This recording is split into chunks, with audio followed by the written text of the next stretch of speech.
श्री गणेशाय नमः। दोस्तों, आप सभी को संकष्टी गणेश चतुर्थी व्रत की ढेर सारी शुभकामनाएं। संकष्टी गणेश चतुर्थी व्रत करने से घर परिवार में आ रही विपदा दूर होती है, कई दिनों से रुके मांगलिक कार्य संपन्न होते हैं तथा भगवान श्री गणेश असीम सुखों की प्राप्ति कराते हैं। माह की किसी भी चतुर्थी के दिन भगवान श्री गणेश की पूजा के दौरान संकष्टी गणेश चतुर्थी व्रत की कथा पढ़ना अथवा सुनना अवश्य ही चाहिए। इससे संबंधित दो कथाएं आज सुनेंगे। मान्यता के अनुसार माता सीता को खोजने से पहले हनुमान जी ने भी यह व्रत किया था। इस व्रत के प्रभाव से वह बड़ी आसानी से सागर पार करके लंका में माता सीता तक पहुंच गए थे। त्रेता युग में दशरथ नाम के धर्मात्मा राजा थे। उन्हें एक ब्राह्मण ने श्राप दिया था कि जिस तरह पुत्र शोक में मृत्यु हो रही है, उसी प्रकार तुम्हारी भी होगी। श्राप सुनकर राजा को बहुत ही दुख हुआ। उन्होंने पुत्र प्राप्ति के लिए यज्ञ किया। उसके प्रभाव से जगतपति श्री राम नर रूप में प्रकट हुए और सीता लक्ष्मी उनकी स्त्री हुई। पिता की आज्ञा से राम, लक्ष्मण और सीता वन को गए। रावण ने सीता का हरण किया और राम ने राक्षसों का वध करके श्री जनक नंदिनी को प्राप्त किया। सीता जी के वियोग में श्री राम सीता को ढूंढते हुए ऋष्यमुख पर्वत पहुँचे। वहीं पर सुग्रीव से मित्रता हुई। हनुमान के साथ वानर भी सीता की खोज करने लगे। वानरों ने सीता हरण तथा जटायु मरण की कथा कही। संपाति बोला कि भाई, तुम सब धन्य हो जिसने राम काज में अपना शरीर त्याग दिया। समुद्र के पार राक्षसों की नगरी लंका है। देखो, वहाँ अशोक वृक्ष के नीचे जानकी जी बैठी हुई हैं। मुझे सब दिखाई पड़ रहा है। हनुमान जी, इस कार्य को भी गणेश की कृपा से तुम कर सकते हो। हनुमान जी, तुम संकट नाशन श्री गणेश चौथ व्रत करो। श्री गणेश की कृपा से तुम जगत का पता लगा सकोगे और क्षण भर में समुद्र पार हो जाओगे। हनुमान जी ने गणेश चौथ व्रत किया और उनकी कृपा से क्षण भर में सागर पार हो गए। श्री कृष्ण बोले, राजन, तुम भी इस व्रत को करो और संग्राम में शत्रुओं को जीत कर अपना राज्य प्राप्त करो। युधिष्ठिर ने भी कृष्ण के वचनों को सुनकर व्रत कर अपने राज्य को प्राप्त किया। कथा समाप्त। अब सुनेंगे दूसरी कथा। श्री गणेश संकष्टी चतुर्थी व्रत कथा के अनुसार इस व्रत को धर्मराज युधिष्ठिर ने किया था। जब धर्मराज राजच्युत होकर अपने भाइयों के साथ वन में चले गए थे, तब उन्होंने भगवान कृष्ण से अपने कष्टों को लेकर जो प्रश्न किया था, उस कथा को आप सुनिए। युधिष्ठिर भगवान कृष्ण से पूछते हैं कि हे पुरुषोत्तम, ऐसा कौन सा उपाय है जिससे हम वर्तमान संकटों से मुक्त हो सके, हम लोगों को आगे किसी प्रकार का कष्ट ना भोगना पड़े। कृपया ऐसा उपाय बताएं। स्कंद कुमार जी कहते हैं कि जब युधिष्ठिर विनम्र भाव से हाथ जोड़कर बार बार अपने कष्टों के समाधान का उपाय पूछने लगे, तो भगवान श्री कृष्ण ने कहा कि हे राजन, प्रत्येक कामनाओं को पूरा करने वाला एक महान गुप्त व्रत है। हे युधिष्ठिर, इस व्रत के बारे में मैंने कभी किसी को नहीं बताया। हे राजन, प्राचीन समय में तब सतयुग था। तब पर्वतराज हिमाचल की कन्या पार्वती ने शंकर जी को पति के रूप में पाने के लिए घने वन में जाकर कठोर तपस्या की, लेकिन भगवान शिव प्रसन्न नहीं हुए। तब पार्वती जी ने गणेश जी का स्मरण किया। गणेश जी उसी क्षण प्रकट हो गए, जिसे देखकर पार्वती जी ने पूछा कि मैंने कठोर, दुर्लभ और लोमहर्षक तपस्या की है, लेकिन भगवान शिव को प्राप्त ना कर सकी। कृपया करके आप मुझे अपने कष्ट विनाशक दिव्य व्रत, जिसे नारद जी ने कहा है, उसके महत्व के बारे में बताइए। पार्वती जी की बात सुनकर गणेश जी उस कष्टनाशक शुभदायक व्रत का वर्णन करने लगे। गणेश जी ने कहा, अत्यंत पुण्यकारी और समस्त कष्टनाशक व्रत को कीजिए। इससे आपकी सारी मनोकामनाएं पूर्ण होंगी और जो व्यक्ति इस व्रत को करेगा उसे सफलता जरूर मिलेगी। कृष्ण पक्ष की चतुर्थी की रात में चंद्रदेव का पूजन करना चाहिए।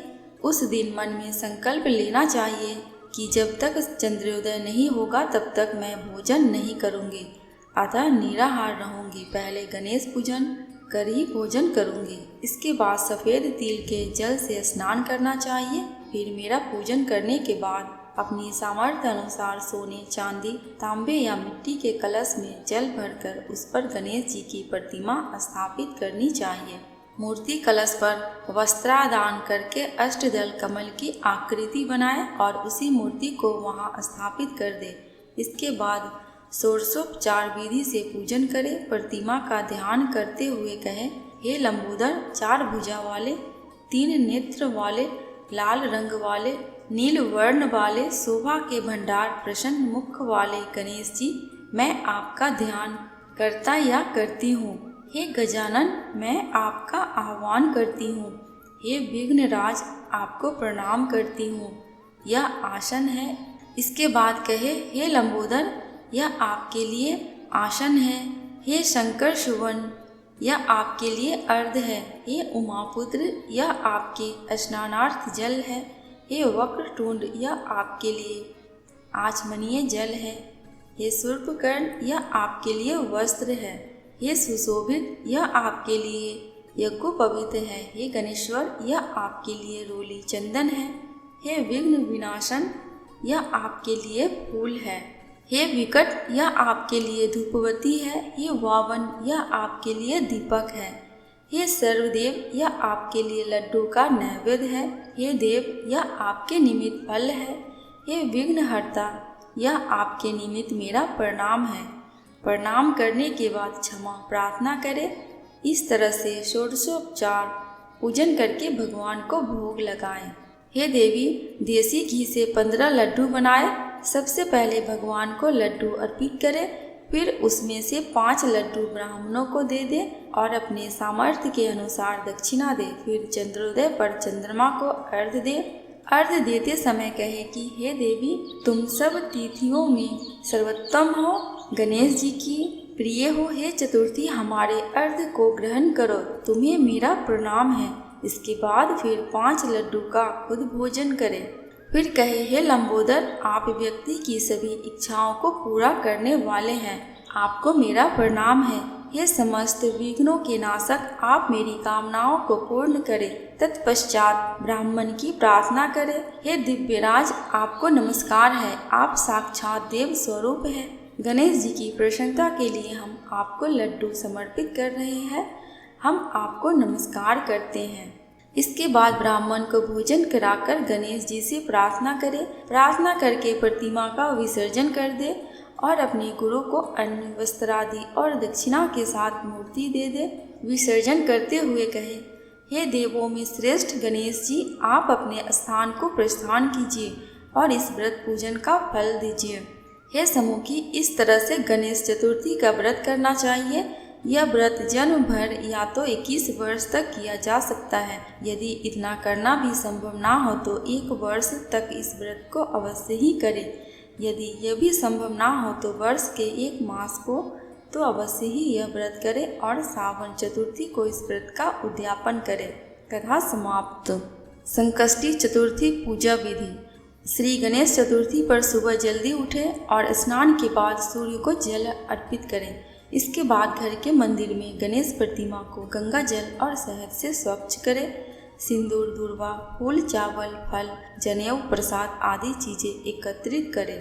धूप दीप जलाएं। ओम गम गणपति नमः मंत्र का जाप करते हुए पूजा करें। मंत्र जाप 108 बार करें। गणेश जी के सामने व्रत करने का संकल्प लें और पूरे दिन अन्न ग्रहण ना करें। व्रत में फलाहार, पानी, दूध, फलों का रस आदि चीज़ों का सेवन किया जा सकता है। गणपति की स्थापना के बाद इस तरह पूजन करें। सबसे पहले घी का दीपक जलाएं। इसके बाद पूजा का संकल्प लें। फिर गणेश जी का ध्यान करने के बाद उनका आह्वान करें। इसके बाद गणेश जी को स्नान कराएं। सबसे पहले जल से, फिर पंचामृत, दूध, दही, घी, शहद और चीनी का मिश्रण और पुनः शुद्ध जल से स्नान कराएं। गणेश के मंत्र व चालीसा और स्रोत आदि का वाचन करें। अब गणेश जी को वस्त्र चढ़ाएं। अगर वस्त्र नहीं है तो आप उन्हें एक नारा भी अर्पित कर सकते हैं। इसके बाद गणपति की प्रतिमा पर सिंदूर, चंदन, फूल और फूलों की माला अर्पित करें। अब बप्पा को मनमोहक सुगंध वाली धूप दिखाएं। अब एक दूसरा दीपक जलाकर गणपति की प्रतिमा को दिखाकर हाथ धो ले। हाथ पोंछने के लिए नए कपड़े का इस्तेमाल करें। अब नैवेद्य चढ़ाएं। नैवेद्य में मोदक, मिठाई, गुड़ और फल शामिल करें। इसके बाद गणपति को नारियल और दक्षिणा प्रदान करें। अब अपने परिवार के साथ गणपति की आरती करें। गणेश जी की आरती कपूर के साथ घी में डूबी हुई 1 या 3 या इससे अधिक बत्तियां बनाकर ही की जाती है। इसके बाद हाथों में फूल लेकर गणपति के चरणों में पुष्पांजलि अर्पित करें। अब गणपति की परिक्रमा करें। ध्यान रहे कि गणपति की परिक्रमा एक बार ही की जाती है। इसके बाद गणपति से किसी भी तरह की भूल चूक के लिए माफ़ी मांगे। पूजा के अंत में साष्टांग प्रणाम करें। पूजा के बाद घर के आसपास ज़रूरतमंद लोगों को धन और अनाज का दान करें। गाय को रोटी या हरी घास दे। किसी गौशाला में धन का दान भी कर सकते हैं। रात को चंद्रमा की पूजा और दर्शन करने के बाद व्रत खोलना चाहिए। भविष्य पुराण के अनुसार संकष्टी चतुर्थी की पूजा और व्रत करने से हर तरह की संकट दूर हो जाते हैं। गणेश पुराण के अनुसार इस व्रत के प्रभाव से सौभाग्य, समृद्धि और संतान सुख मिलता है। शाम को चंद्रमा निकलने से पहले गणपति जी की एक बार और पूजा करें और संकष्टी व्रत कथा का फिर से पाठ करें एवं श्रवण करें। अब व्रत का पालन करें। संकष्टी गणेश पूजन मुहूर्त। चतुर्थी तिथि की शुरुआत 30 दिसंबर यानी आज सुबह 9:43 पर हो चुकी है और तिथि का समापन 31 दिसंबर को सुबह 11:55 पर होगा। संकष्टी चतुर्थी के दिन चंद्रमा को अर्घ्य रात 8:36 पर दिया जाएगा। इस दिन सूर्योदय से पहले उठकर स्नान करें। दोस्तों, कमेंट बॉक्स में भगवान गणेश की जयकारा लगाना बिल्कुल भी मत भूलना। आपको मेरे चैनल पे व्रत त्योहारों की जानकारियाँ एवं उनसे जुड़ी कथा कहानियाँ मिलती रहेंगी। अगर आपको ये वीडियो थोड़ी सी भी अच्छी लगी हो तो प्लीज़ मेरे चैनल को सब्सक्राइब करके मेरी वीडियो को लाइक एंड शेयर कर देना। अंत तक वीडियो में बने रहने के लिए आपका दिल से बहुत बहुत शुक्रिया।